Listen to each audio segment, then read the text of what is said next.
Bonjour Claudia Cardinal, quel bonheur de vous accueillir. Quel bonheur de célébrer une carrière comme la vôtre, évidemment qui est passée par les plus grands réalisateurs. Venu de cette Tunisie que vous aimez, cette Tunisie qui respire de plus en plus la liberté, ça vous fait plaisir ? Eh ben, oui, la Tunisie, c'est mon pays. Ce sont mes racines. Plusieurs générations et bien sûr, ma langue, c'est le français puisque c'était un protectorat français. Et je parlais pas italien à l'époque puisque c'était la Sicile. Les Siciliens qui parlaient sicilien, quoi. Et vous vouliez être institutrice dans le désert. Eh oui, je suis folle, oui. Oui, je sais pas à qui j'aurais enseigné. Au chameau, peut-être. Vous avez passé votre enfance au bord de la mer à la Goulette, qui est en fait le port de Tunis. Vous n'êtes pas né à la Goulette, mais vous alliez à la Goulette. Oui, ma grand-mère habitait là-bas. C'est quoi ces souvenirs d'enfance de Claudia ? C'est extraordinaire. Je veux dire, en Tunisie, c'était vraiment la petite Sicile. La Goulette, c'était la petite Sicile. Tu mangeais les poissons et puis mon grand-père faisait des bateaux, des barques à la Goulette. Il vous a un jour offert une barque, le plus beau des cadeaux. Oui, on était toutes jeunes avec ma sœur, Blanche, parce que mon vrai nom, c'est Claude. C'est une enfance heureuse ? Ben oui, mais oui, avec un papa et une maman extraordinaires. Papa, c'était un sportif, un musicien. Il jouait toujours du violon. Il parlait pas beaucoup. Ma maman, c'était une tempête qui chantait du matin au soir. Source TV5 Monde.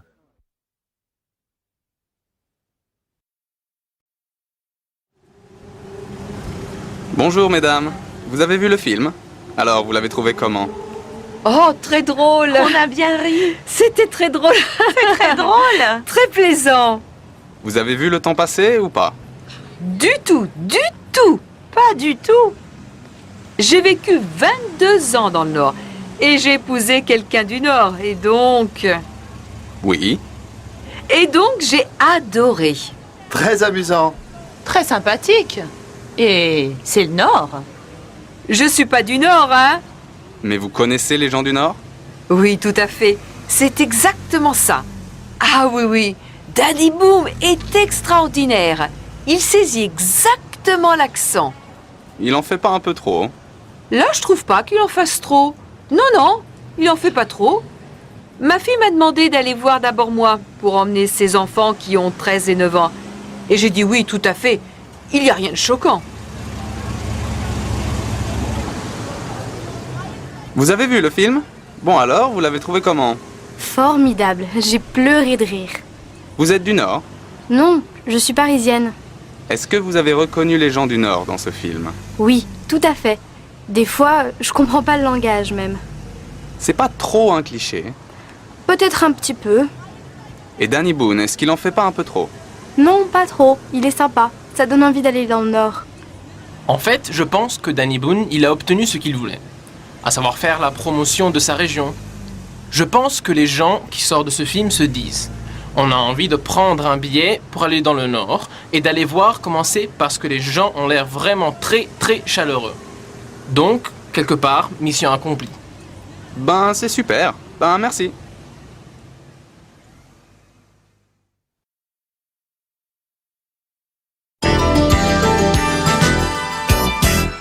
Aujourd'hui, nous allons parler d'un phénomène qui concerne un nombre important de Français, celui de l'expatriation. Qu'est-ce qui pousse une personne à quitter son pays pour aller habiter dans un autre pays ? Et pour nous aider à comprendre ce phénomène, j'ai invité Christina Geers, rédactrice en chef du site Vivre à l'étranger. Alors, Christina, quel est le bon âge pour s'expatrier ? Plutôt en début ou en fin de carrière ? Les Français choisissent quelle destination et pour quel type de projet ?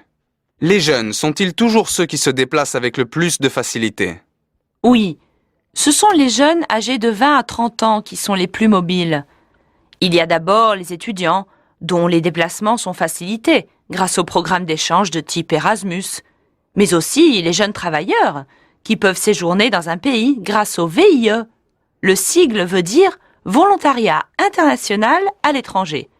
Et ce type de programme, qui ressemble un petit peu à un stage professionnel, est ouvert aux 18-28 ans. Sans oublier les visas vacances-travail, qui permettent aux 18-30 ans de séjourner dans un pays en étant autorisés à y travailler. Ces visas concernent 6 pays, dont le Canada et l'Australie, 2 destinations phares pour les jeunes Français. Et qu'est-ce que cherchent ces jeunes en allant dans ces 2 pays? Eh bien, ils cherchent à obtenir une expérience professionnelle, mais aussi un peu d'aventure et un meilleur niveau en anglais. L'expatriation offre donc aux jeunes la possibilité de faire carrière et quelquefois de faire carrière plus vite? Oui, même s'il y a beaucoup de différences. On peut avoir un jeune sans expérience qui part faire des petits boulots en Australie et qui est prêt à tout, justement, pour avoir une expérience. Et puis, il y a le jeune de moins de 35 ans qui travaille dans une entreprise et l'entreprise pense qu'il a un brillant avenir et l'envoie à l'étranger. Dans ce cas, travailler à l'étranger est important et permet d'ajouter quelque chose sur un curriculum. C'est la même chose pour un autre profil de jeune, pour lequel l'expatriation est un accélérateur de carrière, le jeune chercheur.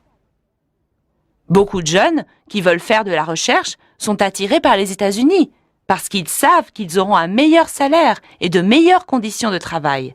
Mais ceci ne concerne pas que les jeunes chercheurs. On a vu récemment le professeur Luc Montagnier, prix Nobel de médecine, qui est à l'origine de la découverte du virus du sida en France, s'exiler à Shanghai pour continuer à travailler. Et Luc Montagnier a plus de 78 ans. Alors, ça veut dire que tout le monde peut s'expatrier, quel que soit son âge? C'est exactement ça. Source France Info.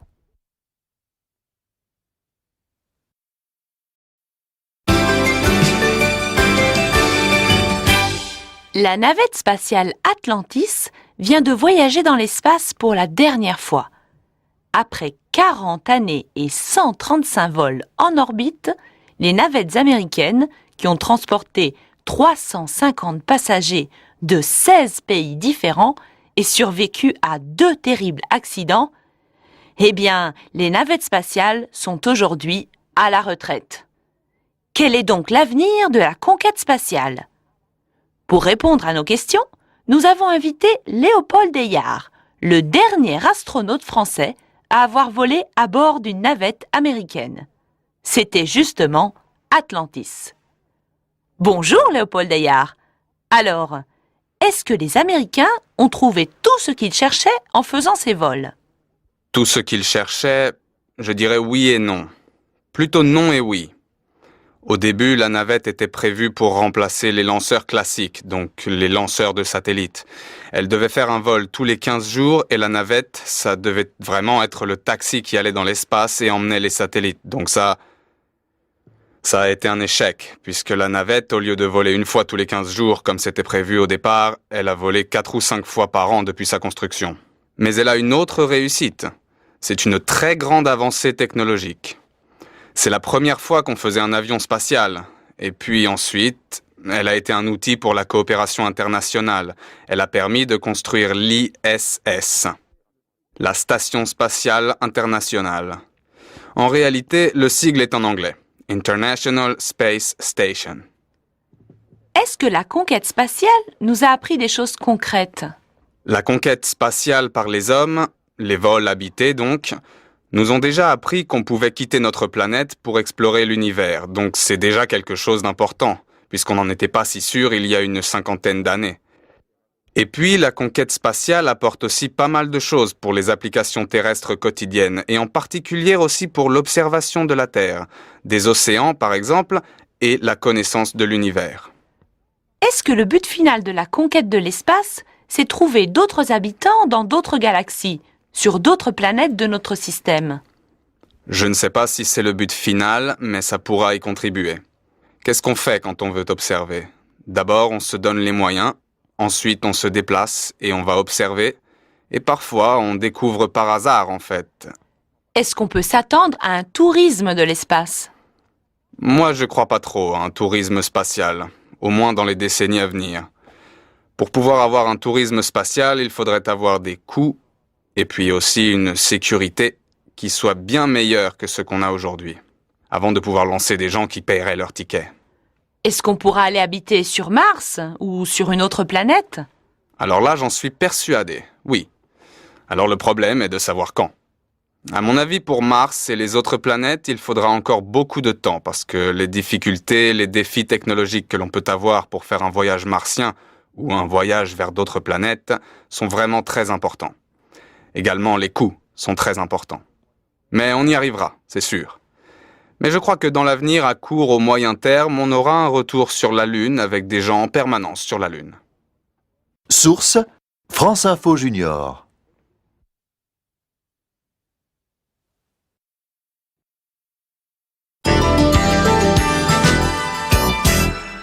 Le 5 septembre 2009, une équipe scientifique internationale et multidisciplinaire est partie de Bretagne à bord du navire Tara pour une expédition de 3 ans sur tous les océans du monde.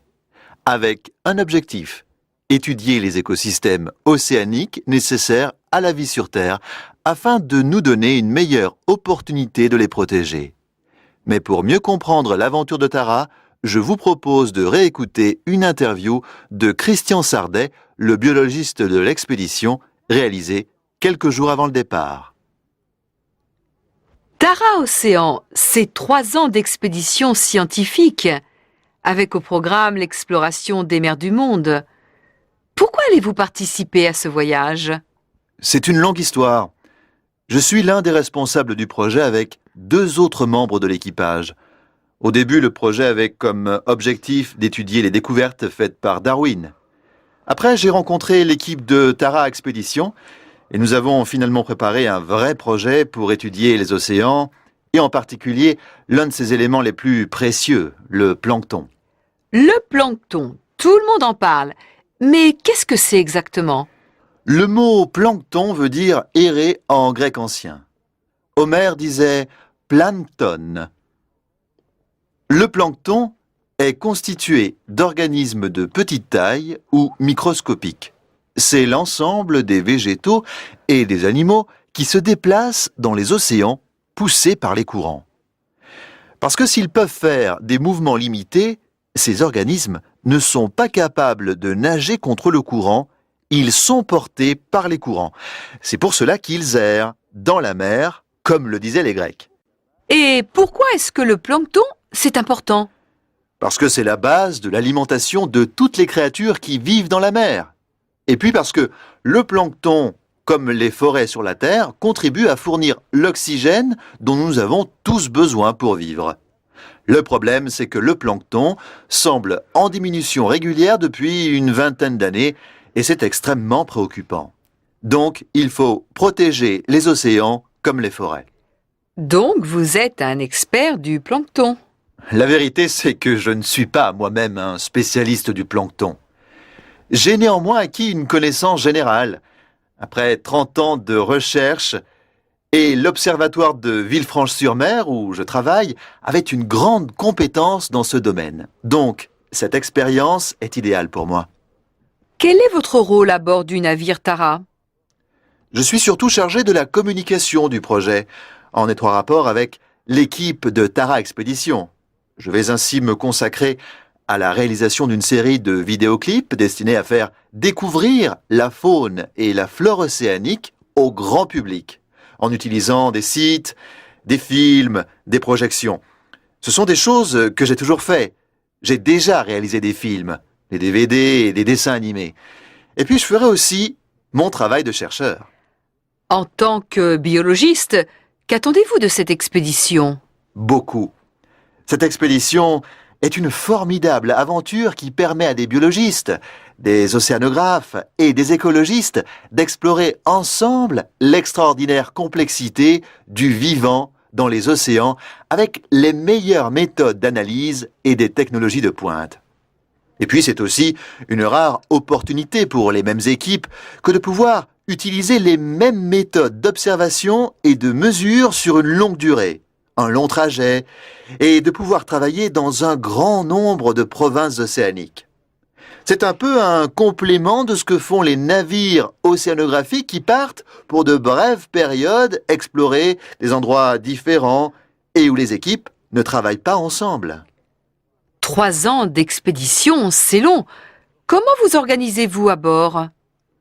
Les équipes scientifiques à bord seront nombreuses, mais tous ne seront pas sur le navire en même temps. On aura à chaque fois 5, 6 scientifiques qui travailleront pendant 15, 30 jours pour faire des observations et prendre des échantillons. Et puis, une cinquantaine de laboratoires feront les analyses et donneront les résultats.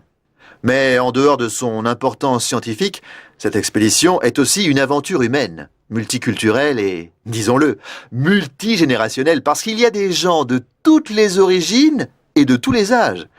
Il y a des gens du secteur privé et public, des hommes et des femmes, des navigateurs et des chercheurs, des journalistes, des jeunes et des moins jeunes. Quel sentiment avez-vous à quelques jours du départ? Une immense joie de voir que le projet va enfin pouvoir commencer après 4 ans de rencontres, de préparatifs et de démarches. C'est une aventure qui va apporter son lot de découvertes et de surprises. Faire comprendre à un large public et aux jeunes que tous les phénomènes qui sont liés sur notre Terre et dans nos mers sont un vrai défi. Cela va faire rêver et, j'espère, aider à développer une conscience écologique. C'est exactement ce qu'il faut pour notre époque. Source: Sorbonne Université.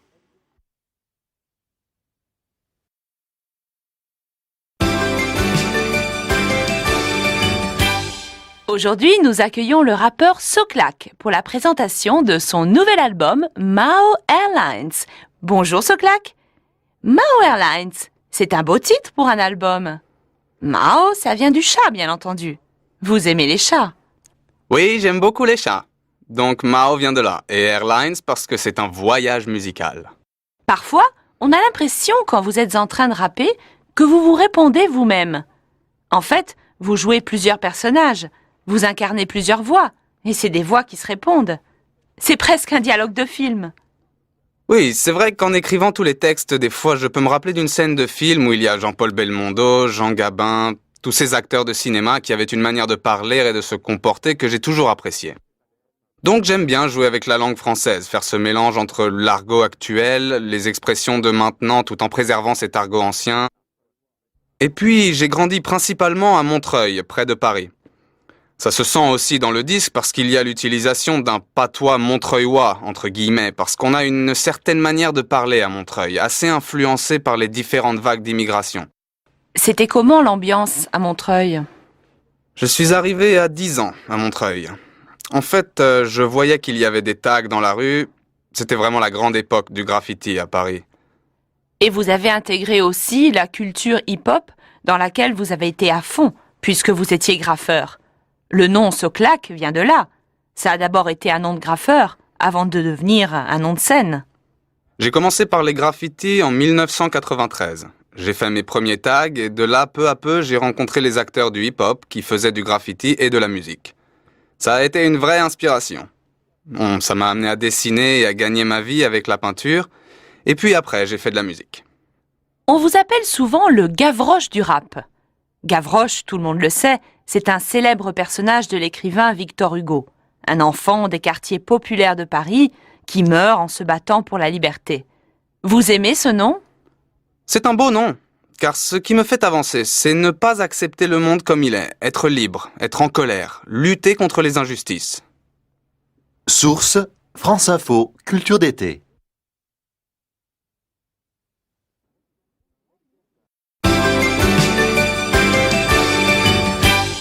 Le saviez-vous? 2011 était l'année de la forêt. Mais le monde des forêts est en danger de mort. Aujourd'hui, un film va peut-être nous révéler les dangers que court la forêt, en nous montrant les merveilles qu'elle cache. Nous avons rencontré le réalisateur Luc Jacquet et le biologiste Francis Allais, qui nous parlent du projet sur lequel ils travaillent. Quand l'histoire a-t-elle commencé? Tout a commencé au printemps 2010 à Angers, dans l'ouest de la France. La ville inaugurait le parc Terra Botanica, un parc consacré au monde végétal. Francis m'a présenté son projet. Vous vous connaissiez avant? Pas du tout. Mais bien sûr, je connaissais Luc Jacquet comme tout le monde. Pour moi, c'était le réalisateur du film La Marche de l'Empereur, un documentaire sur les pingouins qui avait eu un succès mondial et remporté un Oscar à Hollywood en 2005. Et puis je savais que Luc venait de créer une association destinée à soutenir la production de films sur l'environnement. Cela faisait des années que je pensais à un film qui montrerait au grand public la splendeur des forêts tropicales primaires. C'était la première fois que vous présentiez le projet à quelqu'un? Pas vraiment, non. Pendant toutes ces années, j'ai préparé des dizaines de projets et j'ai rencontré les producteurs sans jamais avoir de réponse positive. Et avec Luc Jacquet, vous avez enfin eu une réponse? Je n'ai pas été difficile à convaincre. Quelqu'un qui vous parle des arbres avec un tel enthousiasme mérite qu'on le suive jusqu'au bout du monde. Effectivement, nous sommes partis tous les deux en Guyane française pour préparer le film. Jusque-là, vous aviez surtout filmé des animaux, Luc Jacquet. Quelle a été votre réaction en découvrant la forêt? Découvrir la forêt avec Francis Allais est une expérience incroyable. Il sait vous ouvrir les portes d'un monde inconnu et magique. Nous avons beaucoup travaillé et nous avons réalisé un documentaire de 10 minutes pour attirer l'attention des producteurs et avoir l'argent pour continuer le projet. Ce n'est pas facile. Ce film, c'est donc un rêve qui se réalise. C'est en fait un cauchemar. Les forêts primaires, qui sont les forêts non exploitées par l'homme, concentrent 75 à 90% de la diversité biologique mondiale. Ces forêts, qui existaient depuis des milliers d'années, sont en train de disparaître dans les zones tropicales détruites par les activités humaines. En Europe de l'Ouest, elles n'existent déjà plus. Cette destruction est rapide? Oui. Quand j'ai commencé à travailler dans les années 1960, il y avait encore beaucoup de forêts tropicales primaires. Et personne n'aurait pu croire que 50 ans plus tard, elles pouvaient disparaître. La déforestation est allée très vite, le temps d'une vie. La mienne. Francis Allais, qu'est-ce qui vous a amené à vous intéresser aux forêts primaires? J'avais étudié la zoologie, mais en observant les plantes, j'ai oublié les animaux, qui sont trop proches des hommes.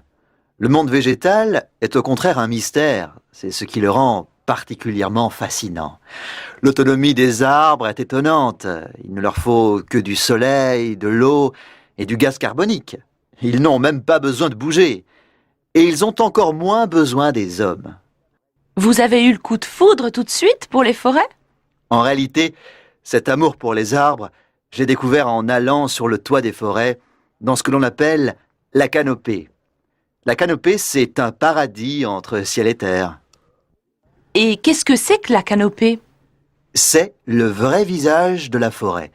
Une zone située en haut des arbres, un étage supérieur qui capture l'énergie, un univers plein de vie et de couleurs et de vie. Là-haut, les insectes ressemblent à des bijoux. Et comment l'avez-vous découverte? C'était dans les années 80. Je suis monté dans une machine, disons un engin spécial inventé par un pilote et un architecte, qui permettait de survoler les forêts au sommet des arbres. Je garde un souvenir inoubliable de ma première fois sur la canopée. Je suis tombé nez à nez avec un énorme insecte d'un bleu incroyable. Et maintenant, vous voulez montrer aux autres ce qu'est la canopée. J'ai été longtemps professeur de botanique à l'université de Montpellier. Je souhaite seulement transmettre ce que je sais. Car si nous comprenons ce que nous sommes en train de perdre, nous arrêterons de détruire la forêt. Oui, mais comment le faire comprendre? Comment expliquer au grand public la nécessité de défendre la forêt? Luc Jacquet? Aujourd'hui, il existe de nombreux films qui décrivent les réalités de notre planète et l'urgence écologique. Ce sont des documents très scientifiques qui refusent l'émotion aux spectateurs. Mais avant de diffuser des messages du type « Sauver la forêt », il faut émerveiller le spectateur. Car il est important de pouvoir dire qu'il ne faut pas détruire la nature parce que c'est beau, et que cette beauté-là est une valeur en soi. Vous êtes pessimiste, Luc Jacquet. Vous ne pensez pas que votre film pourra changer les choses? Un succès comme celui de La Marche de l'Empereur, ça n'arrive qu'une fois dans une vie. Mais si les médias, le public et les associations de défense de l'environnement nous suivent, ce film peut mobiliser des énergies. Le film sera distribué au cinéma, mais aussi sur Internet et ses réseaux sociaux, pour toucher le public le plus vaste. Source Télérama.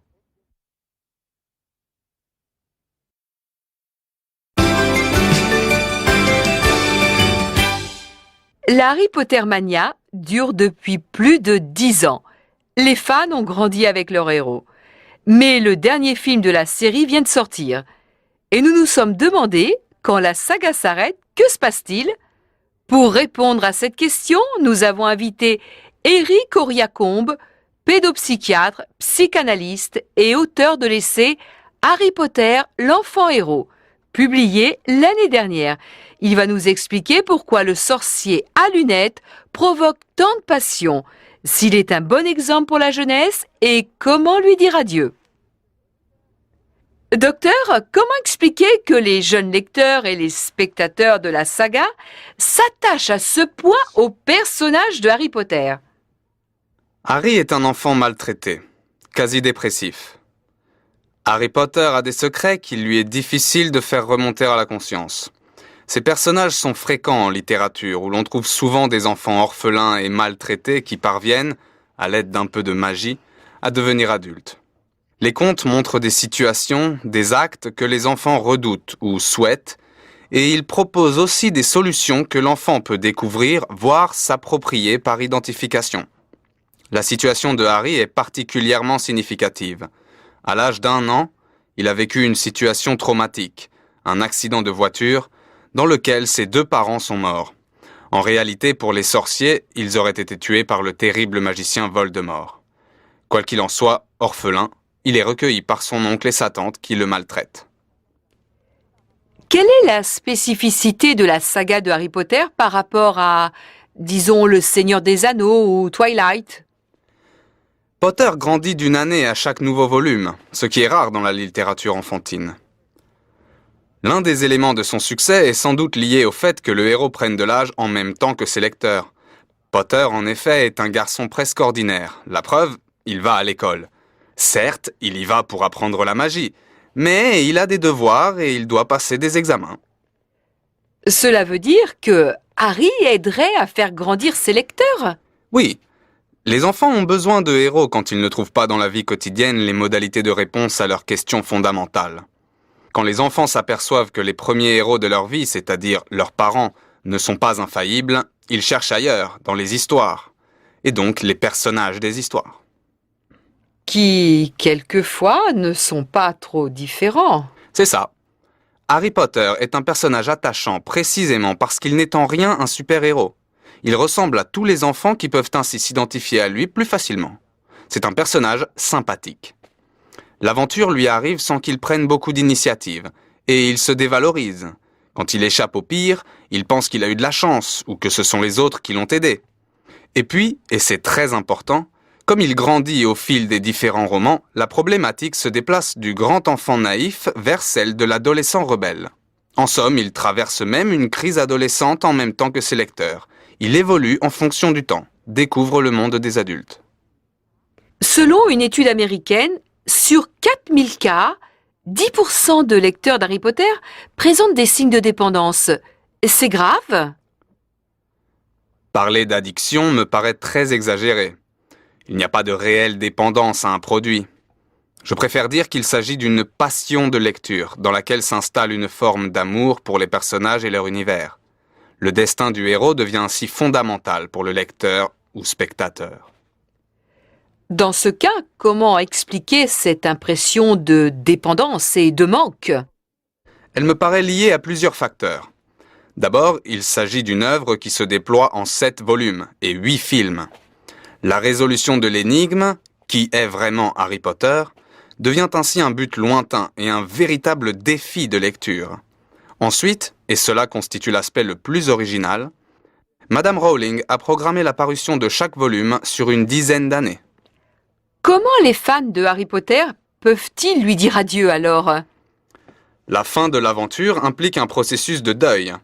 Déjà, le lecteur ou spectateur avait vécu une expérience de perte avec la mort de certains personnages. De fait, la mort des personnages a été un thème de discussion sur Internet. Qui va mourir? Est-ce que le héros va survivre? C'étaient les questions que tout le monde se posait. Maintenant, il lui faut accepter la fin de l'aventure. Harry Potter reste une série sur la douleur le deuil, la mort.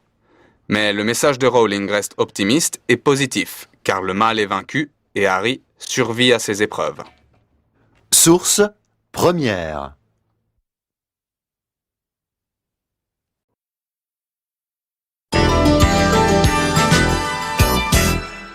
Bonjour Pascal Leguerne. Bonjour Jean Lémarie. Avec vous, comme chaque jour, à cette heure-ci, on va maintenant essayer de tout comprendre et le sujet que vous avez choisi aujourd'hui, c'est le rôle des grands-parents. Qu'on les appelle papy, mamie, pépé, mémé, grand-mère, grand-père, bon papa, bonne maman, peu importe, il s'agit de savoir quel rôle ils jouent aujourd'hui dans les familles. Nous nous penchons sur ce rôle des grands-parents avec la psychologue et psychanalyste Monique de Kermadec. Bonjour. Bonjour. Les grands-parents d'aujourd'hui n'ont rien à voir avec ceux d'hier. Non, les grands-parents ont changé. Les grands-mères ne font plus de confiture et les grands-pères ne sont pas toujours disponibles pour aller à la pêche. Néanmoins, ces grands-parents ont toujours envie de tenir une place dans la famille et par rapport à leurs petits-enfants. Alors, quelle est leur juste place, justement ? Leur juste place est d'être à la fois disponible et de ne pas être trop présent. Il est important que, bien sûr, ils fassent partie naturellement de la famille. Mais obliger les enfants à aller voir les grands-parents n'est pas une solution, bien sûr. Précisément, que faut-il dire à un enfant qui est réticent quand on lui propose d'aller voir ses grands-parents ? Ça arrive quelquefois. Oui, il faut comprendre pour quelles raisons l'enfant est réticent. C'est vrai que certains parents peuvent être très rigides dans leur façon d'éduquer les enfants. Et à ce moment-là, les jeunes, qui ont l'habitude de beaucoup de liberté aujourd'hui, sont réticents à aller chez ces grands-parents-là. C'est vrai qu'il y a souvent des règles. Tiens-toi comme ça, de mon temps on faisait comme ça, etc. Voilà. On ne met pas les coudes sur la table. Voilà. Dis bonjour à la dame. Alors justement, les grands-parents ont souvent tendance à raconter aux enfants leur passé. De mon temps. C'est bien d'entendre comme ça pour les enfants, d'entendre les grands-parents raconter leur passé. Oui, je pense que c'est positif pour les enfants de savoir quelles étaient les conditions de vie dans le passé, de connaître leurs grands-parents et de prendre conscience qu'ils ne sont pas nés vieux parce qu'on a tous imaginé que les grands-parents étaient vieux toute leur vie. Et les enfants ont besoin de s'inscrire dans le temps et de comprendre que l'on évolue au travers des différents stages de la vie. Et les grands-parents, est-ce qu'ils peuvent raconter l'enfance du père ou de la mère à l'enfant ? Bien sûr. Je trouve que c'est une occasion extraordinaire de découvrir des tas de choses que nos parents ne nous ont jamais racontées. Leurs sottises, leurs petites bêtises, ce qu'ils ont cherché à nous cacher, parce qu'on a tous vu le carnet de notes où papa ou maman avait toujours 10 sur 10 à chaque devoir. Mais on sait que, dans la réalité, ils ont été beaucoup plus complexes que ça. Est-ce qu'il y a un âge où les grands-parents sont plus importants pour les enfants ? Oh, on a tendance à penser bien sûr que pour les tout-petits, les grands-parents sont plus importants. Mais les adolescents peuvent aussi beaucoup apprendre et beaucoup apprécier leurs grands-parents. Tout dépend à nouveau de la façon dont les grands-parents vivent et de leur façon de communiquer avec leurs petits-enfants. Une visite chez les grands-parents, sans les parents tant qu'à faire, c'est un lieu de liberté également, non ? Bien sûr, c'est l'occasion de pouvoir faire certaines choses que papa et maman n'autorisent pas nécessairement. Ça peut être l'occasion de se coucher plus tard, déjà pour commencer. Ça peut être l'occasion de regarder certaines émissions que l'on ne regarde pas à la maison. C'est vraiment un temps très privilégié où on peut faire, si les grands-parents sont complices, des tas de choses et des choses qui ne se font pas avec les parents. Est-ce qu'on peut confier, évidemment, ses enfants aux grands-parents et jusqu'où ? Il y a une différence entre confier et se décharger de ses responsabilités. Parfois, les grands-parents sont de véritables substituts aux parents. Et ils sont présents au quotidien, pour les devoirs, pour la préparation du dîner. Et les parents n'aperçoivent leurs enfants que quelques minutes par jour. Les grands-parents ont une autre place à tenir. Comment gérer les différences éducatives entre parents et grands-parents ? On n'a pas forcément les mêmes habitudes à table dans la vie quotidienne. Bien sûr, il est normal que les parents et les grands-parents aient des attentes différentes. L'important, c'est que l'un n'essaie pas de donner des ordres à l'autre. Par exemple, un grand-parent peut très bien donner une règle de vie dans sa maison et ne pas avoir à critiquer ce que font les parents dans leur propre maison. Il ne faut pas qu'ils entrent en compétition avec les parents. Et quand il y a conflit entre le parent et l'enfant, justement, Le grand-parent, est-ce qu'il peut arbitrer ou au contraire, il doit plutôt s'effacer? Je le vois plus avec une place de médiateur, et peut-être celui qui aide à reprendre une discussion, à la reprendre de manière positive. Il n'a pas à mettre des bons points ou des mauvais points et à juger l'un ou l'autre. Vous nous avez dit que les grands-parents sont très importants finalement pour les enfants. Si l'enfant n'a plus de grands-parents, est-ce que c'est un moins pour sa vie future? Je pense que c'est un moins, mais il y a aussi des grands-parents de cœur. Si on n'a plus le grand-père, la grand-mère, on peut avoir un vieil oncle, une vieille tante, voire même parfois des amis ou des voisins, des personnes âgées qui peuvent apporter quelque chose que les grands-parents auraient apporté. Merci Monique de Kermadec. Source France Info.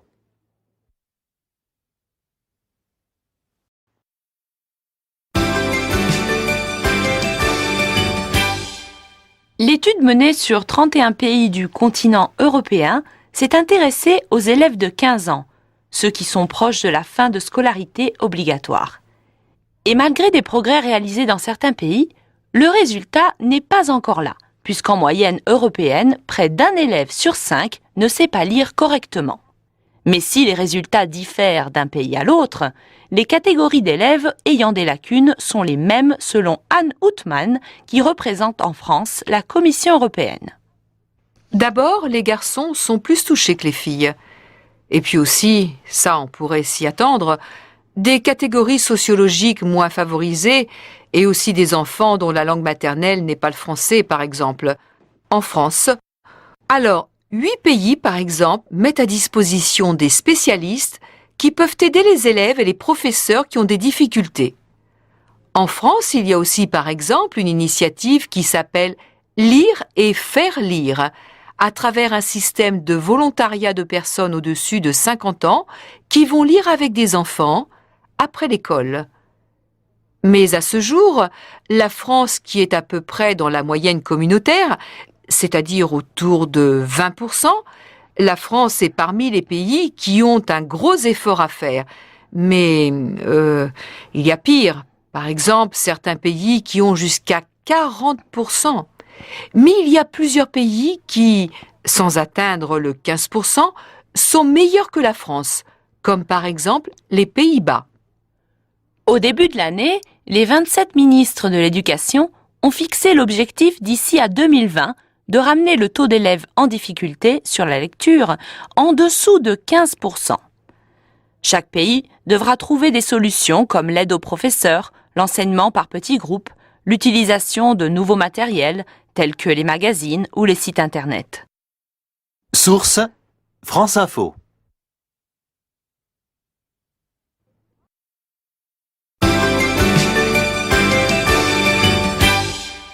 Avoir un mauvais prof, est-ce grave? Alors, tout de suite, on va essayer de préciser ce qu'est un enseignant bon ou mauvais. Oui, c'est pas très politiquement correct de le dire. Non. Mais chacun le sait au fond, de manière intuitive. Certains enseignants font plus progresser leurs élèves que d'autres. Eh bien, la recherche le prouve, Agnès. C'est l'objet d'une note d'analyse tout à fait passionnante que vient de publier le Conseil d'analyse stratégique. C'est un organisme de prospective qui dépend du Premier ministre. Le titre de cette note, « Que disent les recherches sur l'effet enseignant ?» Et la conclusion est sans appel, je la cite. 10 à 15% des écarts de réussite constatés en fin d'année entre élèves s'expliquent par l'enseignant auquel l'enfant a été confié. Il y a aussi ce qu'on appelle l'effet établissement, qui décrit les écarts liés à l'établissement dans lequel on est inscrit. Oui, absolument. Mais selon le Conseil d'analyse stratégique, l'effet enseignant est plus important. Le professeur a davantage de poids sur la progression des élèves que l'établissement dans lequel les élèves sont scolarisés. Et il faut préciser, comme le fait l'étude, que ce sont des résultats stables dans le temps, puisque les premières recherches ont été conduites aux États-Unis dans les années 70. Alors, je précise quand même que ce qui est mesuré ici, c'est la capacité d'un enseignant à faire progresser les élèves. C'est pas le niveau des élèves dans l'absolu, puisque sinon il suffirait d'avoir de bons élèves au départ pour être un bon enseignant à l'arrivée. Est-ce que les progrès effectués avec un enseignant permettent à l'élève d'être meilleur l'année suivante? Oui, au début de l'année suivante, parce qu'en fait, ça ne dure pas. Il y a ce que les chercheurs appellent une corrosion de cet effet enseignant. En revanche, si vous enchaînez plusieurs années de suite avec des enseignants performants, eh bien, cela atténue cet effet de corrosion. Est-ce que de façon scientifique, les chercheurs sont capables de dire ce qui fait la différence entre un bon et, disons, un moins bon enseignant? Oui, ils réussissent à évaluer des choses, notamment le niveau de formation et l'ancienneté, qui sont les deux premières choses auxquelles on pense, eh bien, sont loin de pouvoir expliquer les différences d'efficacité des enseignants. En fait, la formation initiale, elle joue surtout sur les débuts dans la carrière, les 2 premières années. Et après, l'expérience peut largement compenser une médiocre formation initiale. En revanche, les chercheurs identifient d'autres leviers d'efficacité, notamment le temps de travail effectif dans la classe. Il y a une étude qui a été menée en France sur une trentaine de classes de CE2 il y a quelques années et qui a montré qu'entre les différentes classes, ça pouvait aller de 3h15 à près de 5 heures de temps disponible pour le travail par jour. Et puis, il y a aussi l'exigence des enseignants. Oui, autre levier qu'on appelle aussi l'effet Pygmalion, c'est simple. Plus j'attends de vous, plus vous allez progresser. Alors, c'est un levier qui est en partie fondé, mais l'étude montre qu'il est réciproque. C'est-à-dire que oui, des attentes élevées du professeur produisent des résultats plus élevés, mais aussi un niveau plus élevé des élèves suscite une attente plus élevée du professeur. C'est une sorte de cercle vertueux, et puis, enfin je cite toujours l'étude, il y a la façon dont le maître apporte des corrections aux erreurs des élèves. Ça apparaît fondamental, dit cette étude. Dans les classes où les élèves progressent le mieux, les professeurs opèrent plus fréquemment des corrections qui sont affectivement neutres. C'est-à-dire, en gros, ils n'humilient pas l'élève. Ils distinguent ce qu'il sait de ce qu'il est. Et puis enfin, ils accordent suffisamment de temps aux élèves pour reformuler leurs réponses après que l'erreur ait été signalée. Y a-t-il des propositions concrètes pour améliorer l'efficacité des enseignants? Oui, alors, il y a des solutions assez radicales qui sont suggérées dans cette étude, comme par exemple attendre qu'un jeune enseignant ait 2 années d'exercice pour le titulariser, ou pas. Évidemment, tout est dans le ou pas, puisque dans l'esprit des auteurs, il faudrait refuser jusqu'à 25% des candidats. 25%? C'est énorme. Est-ce que monter le salaire, ça peut aussi être une proposition? Alors, ça peut pas faire de mal. En revanche, apparemment, ça ne suffit pas. 2 raisons à cela. La première, c'est que d'autres facteurs rentrent dans la motivation, comme les conditions de travail, l'intérêt pour le métier et le temps libre, le prestige, etc. Et puis le savoir-faire, apparemment, est plus important pour l'efficacité que la motivation financière. Vous savez, on a parfois parlé de salaire au mérite. Eh bien, on apprend dans cette étude qu'une expérience a été menée aux États-Unis avec à la clé pour les enseignants jusqu'à 15 000 $ de prime. 10 000 € pour ceux qui feraient le plus progresser leurs élèves. Eh bien, les élèves de ces enseignants n'ont en moyenne pas obtenu de meilleurs résultats que les élèves d'enseignants qui faisaient partie, eux, du groupe de contrôle, et donc d'enseignants qui, eux, n'étaient pas rémunérés au mérite. Merci Emmanuel Davidenkoff. Et j'ajoute que l'intégralité de cette note du Conseil d'analyse stratégique est accessible sur notre site internet franceinfo.fr à la rubrique Questions d'éducation. Source France Info.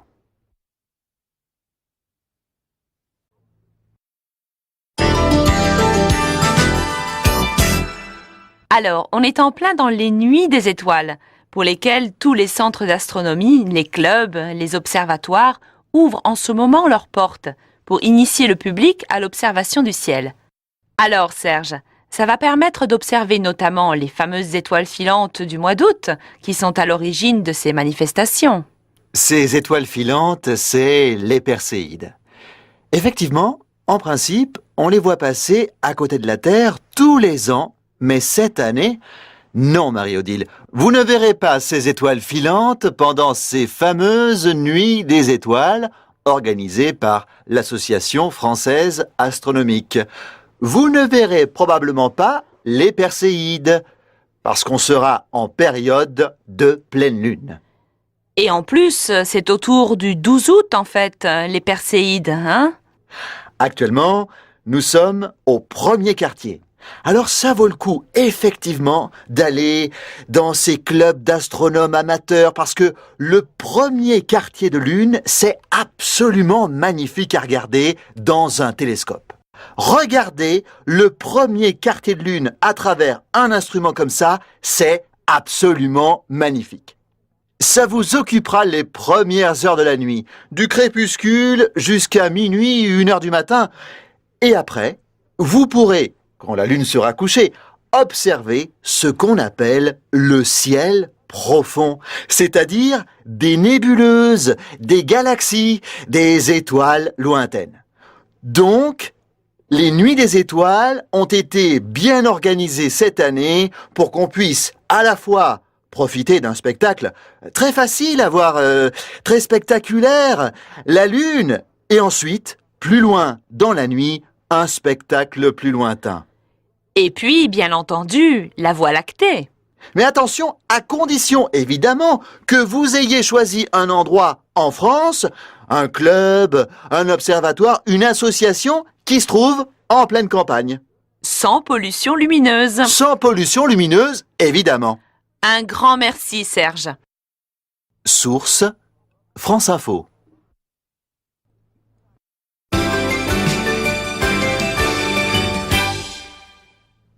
milliards d'euros investis par la Chine. Un site de 6 km², c'est-à-dire l'équivalent de 2 fois Monaco, et 242 pays participants. L'exposition universelle de Shanghai se tient jusqu'au 31 octobre et, vous l'aurez compris, elle se caractérise par son gigantisme. Mais est-elle à la hauteur de ce que l'on peut en attendre ? Fabienne Pasco, directrice de la rédaction de Télérama, revient de Shanghai. Elle a visité l'exposition une semaine tout juste après son inauguration. Vous allez l'entendre, elle n'est pas convaincue par tout le monde, notamment par tous les pavillons. Malgré tout, elle est revenue assez impressionnée. C'est impressionnant quand on est sur place, mais on est encore plus impressionné par, finalement, le peu de visiteurs de l'exposition.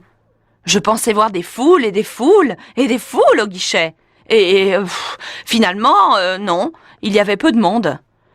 Donc, j'étais un peu troublée par ça. Mais l'exposition, elle s'étend sur des hectares et des hectares. Il y a énormément de pavillons. Elle a coûté des milliards et je me suis, moi, précipitée, bien entendu, sur le pavillon France. Alors, avant d'y revenir, est-ce que ça veut dire que vous vous êtes promené sur ce site immense, quasiment, je ne vais pas dire seul, évidemment, mais il n'y avait personne, hein ? C'était vraiment désert, hein ? C'était vide ? C'était pas désert, mais je crois que les chiffres ont varié. Mais jusqu'au 31 octobre, qui marquera la fin de l'exposition, j'ai lu qu'on attendait 100 millions de visiteurs, ou au minimum 70 millions, dont 90% de Chinois. Et là, visiblement, ils n'étaient pas au rendez-vous, ce samedi vers midi. Alors je crois que le prix des billets est prohibitif, parce que l'entrée doit être pour nous 15 €, mais pour eux, ça représente évidemment beaucoup plus cher. Mais ils n'étaient pas au rendez-vous, en foule, comme on pouvait l'imaginer. Et pourtant, pour les Chinois, je crois que c'est une des rares... c'est un peuple qui voyage finalement assez peu. Pour eux, c'est une des rares occasions de découvrir le monde. Qu'est-ce que vous y avez croisé ? Il y avait des délégations étrangères, par contre ? Il y avait pas mal de délégations étrangères. Il y avait quand même, évidemment, des Chinois. Il y avait du monde. Mais si vous voulez, certains pavillons, le pavillon africain par exemple, n'a pas des milliards de queues en attente. Le pavillon français, par rapport aux Chinois, ce qui est étonnant, c'est que là où il se précipite le plus, c'est au pavillon japonais, qui est pourtant l'ennemi héréditaire. D'autant plus qu'on sait que les Japonais avaient bombardé Shanghai pendant la Seconde Guerre mondiale. Et là, vraiment, on est toujours attiré par son ennemi intime. Là, vraiment, au Japon, il y avait une queue énorme. Et il faut dire que c'est un des plus beaux pavillons qui mêle admirablement archaïsme et modernité, ce que ne fait pas notre pavillon français. Alors, justement, puisque je vois que il vous a marqué ce pavillon français et, visiblement, pas vraiment convaincu. Le pavillon français, il conjugue surtout l'archaïsme façon Amélie Poulain.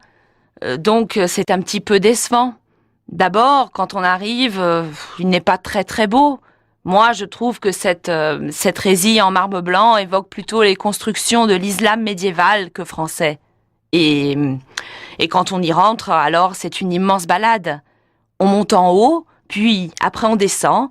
Vous savez, comme ça se fait à New York, au musée Guggenheim. Et tout ce qu'on peut voir, eh bien, ce sont des choses vieillottes, anciennes. Ça part de quelques chefs-d'œuvre impressionnistes prêtés par le musée d'Orsay, à quelques images terrifiantes de terrasses de bistrot où on voit des gens des années 60, 70 regarder la tour Eiffel en buvant un petit café noir. Et ça donne vraiment une impression d'un art de vivre, certes qui doit fasciner les Chinois par sa douceur, mais aussi par son côté désuet et triste et ancien. On a vraiment l'impression que la France est un musée. D'ailleurs, une des principales attractions de ce périple, de cette descente, c'est aller vous marier devant les châteaux de la Loire en Touraine. Vous voyez donc ça? Et puis, l'exposition se termine en plus par un hommage à Louis Vuitton. Donc, on ne peut pas dire que notre modernité, notre capacité d'intéresser le monde de demain soit particulièrement cultivé dans cette exposition.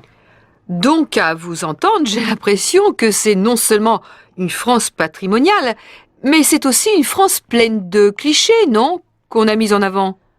Oui, une France pleine de clichés. Alors, évidemment, le commissaire de l'exposition, José Frêche, a beau jeu de dire que c'est cette France-là qui fascine les Chinois et que c'est cette France-là. Si la France est le premier pays touristique, c'est à cause de ça. Mais quand même, quand on arrive de France, on aimerait qu'on donne une autre idée de son pays, de son industrie, de sa modernité. Là, vraiment, c'est une manière d'enterrer la culture française que de la limiter à ses clichés et au XIXe siècle. Source Télérama.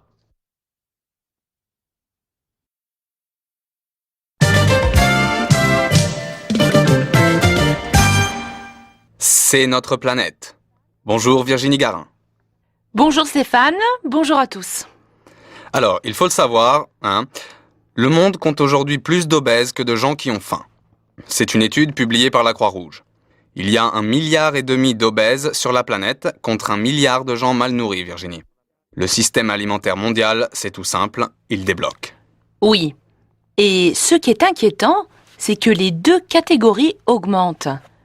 La faim avait pourtant reculé il y a 10 ans. Mais avec la flambée des prix agricoles et la sécheresse, elle progresse à nouveau.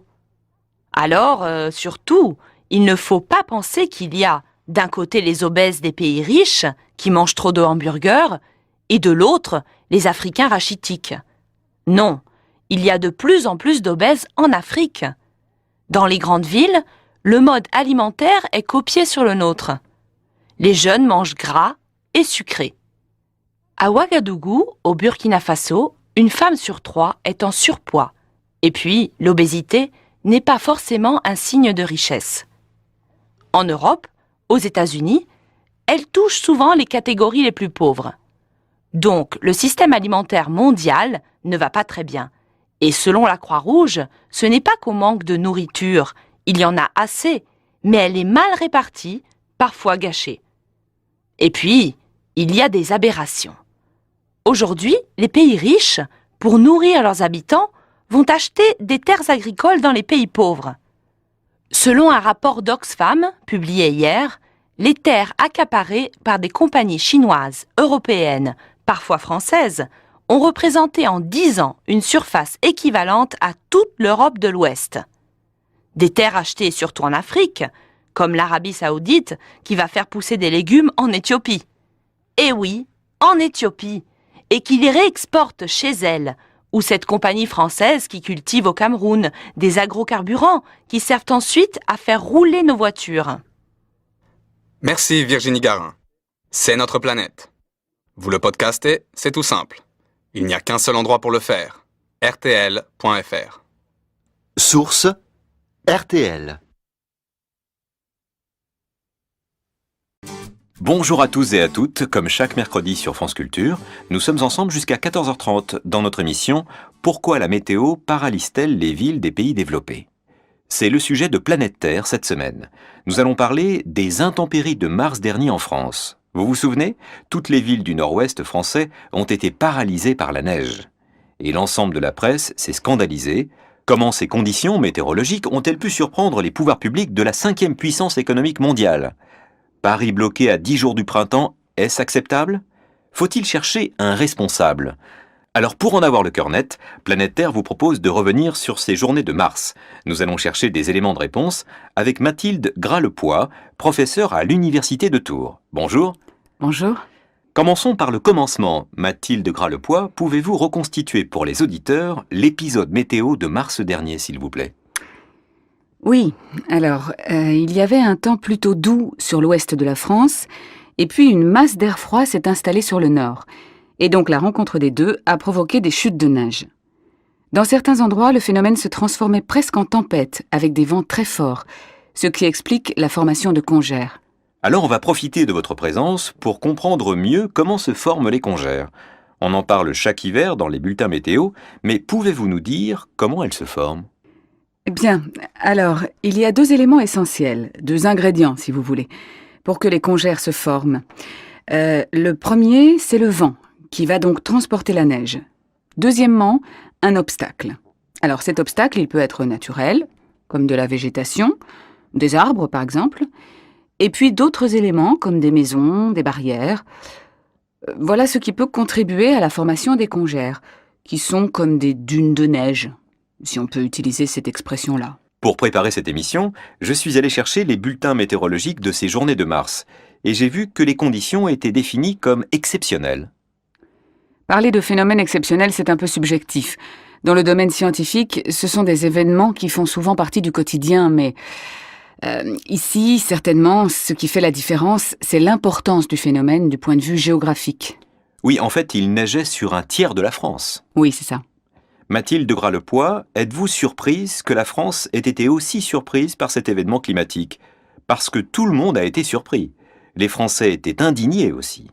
Et les médias ont participé à cette indignation. Même sur cette radio, on ne parlait que de météo, et pas toujours de manière très scientifique. Donc c'était une manière de renforcer l'idée que la crise était grave. Le phénomène nous perturbe, c'est sûr. Pourquoi? Parce qu'il arrive de manière brutale, et ensuite parce qu'on ne peut pas l'éviter. Le fait que les médias ou la plupart des gens peuvent être surpris par ce type d'événement, c'est normal, parce que dans le domaine des risques, les spécialistes font beaucoup d'efforts pour protéger les citoyens. Et alors, c'est plutôt positif, non? Oui, mais la conséquence, c'est que les citoyens n'ont plus l'habitude d'être en contact avec des événements climatiques. En tout cas, pas les événements climatiques moins importants, même s'ils restent très fréquents. Et donc finalement, ils ne voient plus que les événements les plus catastrophiques, parce que ce sont ceux contre lesquels il est presque impossible d'assurer une protection. Donc on parle bien d'événements exceptionnels. S'il neige en hiver dans le nord de la France, ce n'est pas un événement vraiment exceptionnel selon moi. Mais ce qui est vraiment exceptionnel, c'est la perturbation que le phénomène provoque dans les villes, dans le système urbain. Quand il y a un incident de ce type, la ville ne fonctionne plus. Et c'est cela que les gens n'acceptent pas. Mais pourquoi sommes-nous aussi frustrés quand nous ne pouvons plus nous déplacer, communiquer à cause du temps qu'il fait? Habiter en ville, ce n'est pas toujours totalement naturel, vous savez. Ah bon? Oui, les gens acceptent de vivre en ville parce que la ville leur garantit certaines choses. C'est une sorte de pacte, de contrat en somme. Et quelles sont ces choses? Les 2 grandes fonctions que remplit la ville, c'est premièrement habiter, c'est-à-dire dormir, pouvoir rentrer chez soi. Et puis ensuite, la ville garantit d'avoir accès à des ressources économiques, de loisirs, informatives. Et en cas de perturbation, ces 2 grandes fonctions ne fonctionnent plus. On ne peut plus rentrer chez soi, on ne peut pas aller travailler, on ne peut pas aller rejoindre ses amis. Donc à un certain moment, on a une ville qui n'est plus capable d'assurer ses fonctions, et cela devient une véritable crise. Mais ce sont des villes qui disposent d'une technologie avancée, des villes modernes pourtant. Justement, aujourd'hui dans les villes, on a toujours plus d'activités, de population, de données, et on a l'impression que cette accumulation les rend particulièrement vulnérables. Tous les bulletins météo demandaient aux gens de rester chez eux. Et pourtant, un certain nombre de personnes ont décidé de prendre leur voiture quand même pour sortir. Comment l'expliquez-vous? Parce que la ville, le système urbain, est un espace de mobilité. On a parlé des fonctions tout à l'heure. Habiter, avoir accès aux ressources. Entre les deux, il faut pouvoir se déplacer de plus en plus vite. Et le contrat que les citoyens passent pour accepter de vivre dans les villes est celui d'avoir accès à cette mobilité de manière quasi instantanée. Pour eux, c'est un droit, et quand cette mobilité n'est plus garantie, c'est insupportable. Merci Mathilde de Gras-le-Poix de nous avoir apporté toutes ces informations. Je rappelle que vos articles et vos publications se trouvent en lien sur notre site, ainsi que de nombreuses photos et un dossier de presse. Exercice type 1, interview 2. Chers auditeurs, bonjour. Nous avons le plaisir d'avoir dans notre émission ce matin Bertrand Piccard, pilote de l'avion solaire expérimental européen Solar Impulse, qui est aussi responsable de ce projet vraiment extraordinaire. Après la Suisse, l'Europe et le Maroc, Solar Impulse va traverser les États-Unis durant l'été 2013. Bonjour Bertrand Piccard. Bonjour. Bertrand Piccard, vous êtes psychiatre, mais vous accumulez les exploits comme un véritable aventurier. Vous avez été champion d'Europe de vol acrobatique. En 1999, vous avez été le premier à faire le tour du monde en ballon. Et vous avez ensuite lancé le projet Solar Impulse avec votre ami André Borschberg, qui est ingénieur. Et avec ce projet, vous avez réussi à faire voler un avion solaire pendant 26 heures, ce qui est une autonomie de vol remarquable. Et cela y compris de nuit, sans aucun carburant. C'était en juin 2012. Oui, tout à fait. Alors, parlons de Solar Impulse. Votre avion est recouvert de 12 000 panneaux solaires sur les ailes. Oui. Alors, pour situer cet avion, il a la même envergure qu'un Airbus A340. Mais l'Airbus pèse 120 tonnes, alors que le vôtre, Solar Impulse, pèse seulement 1 tonne 600 kilos. Incroyable! Mais vrai. Ça, c'est le premier Solar Impulse. Parce que j'ai entendu dire que vous voulez construire un second avion. Où en êtes-vous? Alors c'est vrai que nous sommes en train de construire le deuxième avion. Avec le premier avion, on a fait le premier vol intercontinental en allant au Maroc l'année dernière, et cette année, nous volons aux États-Unis avec la traversée ouest-est des États-Unis. Ça peut marcher seulement dans la direction ouest-est? Est-ouest, ce n'est pas possible? Mais je suppose que vous avez choisi d'abord le plus facile. Il faut tenir compte des vents. C'est un avion qui est relativement lent, et donc aller contre les vents dominants, c'est quelquefois un problème. Vous n'utiliserez donc pas le deuxième avion que vous êtes en train de construire? Non, cet avion servira à faire le tour du monde en 2015, avec une vingtaine d'étapes et en passant par tous les continents. Pourquoi aller aux États-Unis maintenant? Vous savez que les États-Unis sont le berceau de l'aviation. Ce sont les Américains qui ont traversé l'Atlantique en avion pour la première fois. Ce sont eux qui ont dépassé le mur du son les premiers. Ce sont encore eux qui ont été sur la Lune. Avec le projet Solar Impulse, on est dans l'invention totale de quelque chose qui n'a jamais existé. Donc il était logique de venir ici pour montrer ce qu'on est capable de faire en termes d'innovation. Jusqu'ici, notre projet était suisse et européen, mais nous souhaitons qu'il devienne global et qu'il puisse être connu partout dans tous les pays. Les États-Unis sont une étape obligatoire au niveau international. C'est la raison pour laquelle voler ici est fondamental. Aux États-Unis, vous êtes allé à New York, Washington et à San Francisco pour faire la promotion du projet. Vous avez discuté avec des responsables de l'aviation civile américaine, de l'US Air Force. Et vous avez rencontré, il y a quelques jours, le conseiller du président américain Barack Obama. Et puis dimanche dernier, Solar Impulse a eu droit aux honneurs d'un documentaire de 12 minutes dans l'émission de CBS 60 minutes. Ce sont les producteurs de l'émission qui nous ont immédiatement contactés. Oui, j'ai lu quelque part que le producteur de l'émission a avoué qu'il trouve le projet absolument fascinant. Mais la CBS ne savait pas trop quelle serait la réaction du public américain. Parce que les Américains veulent surtout être informés sur ce qui se passe en Amérique. Et c'est vrai, on ne parle pas beaucoup de ce qui se passe en Europe aux États-Unis. Et pourtant, la chaîne a voulu diffuser l'émission aux heures de grande écoute. Et ça a été un vrai succès. L'impact de l'émission est incroyable. En 2 jours, nous avons déjà eu énormément de réactions de gens qui veulent en savoir plus sur Solar Impulse. Près de 40 millions de téléspectateurs ont regardé le reportage. Et beaucoup, avant de le regarder, pensaient que faire voler un avion sans carburant était impossible. Donc, cette émission facilite forcément la promotion de notre projet. Mais ce n'est pas tout. Vous avez aussi programmé des vols aux États-Unis pendant l'été 2013. Oui, nous ferons plusieurs étapes dans tout le pays pour expliquer le projet. Et nous avons même prévu de présenter Solar Impulse aux enfants des écoles et dans des universités. Bertrand Piccard, l'accueil des Américains est-il différent de celui que l'on peut avoir ailleurs? Les Américains voient les solutions avant de voir les problèmes. Les États-Unis sont un pays qui a une passion pour l'innovation. Quand on parle à nos interlocuteurs, une étincelle brille dans leurs yeux. Les États-Unis et la famille Piccard, c'est l'histoire d'une relation qui dure. Oui, mon grand-père Auguste avait envoyé un ballon dans la stratosphère depuis les États-Unis. Le bathyscaphe qu'il avait conçu en Italie fut vendu à la marine américaine et plongea à 11 000 mètres dans la fosse des Mariannes. Mon père a lui-même travaillé avec une société américaine. Il a développé avec la marine américaine et la NASA un sous-marin pour explorer le Gulf Stream. Vous êtes donc bien le descendant d'une lignée exceptionnelle d'explorateurs. Dites-moi, c'est pas un peu dangereux ce que vous avez choisi comme hobby? On peut dire ça. Mais il paraît que vous avez déclaré que le danger aide à vivre. C'est vrai ça? Le danger, c'est une manière de se réveiller de nos automatismes, de nos habitudes. C'est pas une raison pour exagérer, pour abuser du danger, mais c'est quelque chose d'intéressant dans la vie.